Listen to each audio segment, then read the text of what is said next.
సంవత్సరాలు పూర్తయింది. 3 బడ్జెట్లు అయిపోయినాయి.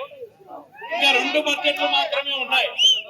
ఈ సందర్భంగా వైఎస్ఆర్ కాంగ్రెస్ పార్టీ నాయకుడు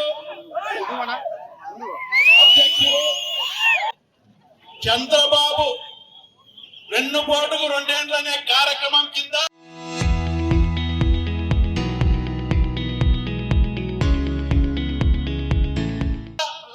ప్రజలను మోసం చేసి రైతులను మోసం చేసి అధికారంలోకి వచ్చి 2 సంవత్సరాలైనా కూడా ఒక్క హామీ కూడా నెరవేర్చకుండా రైతులను ఆదుకోకుండా పేదలను ఆదుకోకుండా ఇచ్చిన సంక్షేమ పథకాలు సూపర్ సిక్స్ అమలు చేయకుండా మహిళలకు డాక్రా గ్రూపులకు 0 వడ్డీ కూడా ఇవ్వలేని పరిస్థితి ఈ రోజు అస్తవ్యస్త పరిపాలన.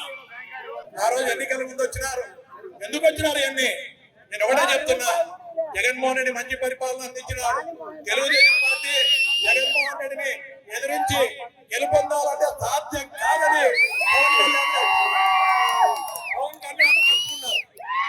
పవన్ కళ్యాణ్ కలిసిన ఉపయోగం లేదు. మోడీని కలుపుకున్నారు. కలుపుకున్న తర్వాత ఏం చెప్పినారు? ఈ సూపర్ సిక్స్ అన్నారు. మాది డబుల్ ఇంజన్ సర్కారు, కేంద్ర బడ్జెట్ ఉంటుంది, రాష్ట్ర బడ్జెట్ ఉంటుంది కాబట్టి ఇవన్నీ ఇస్తామన్నారు. ఎన్నికల ముందు ఏం చెప్పినారు?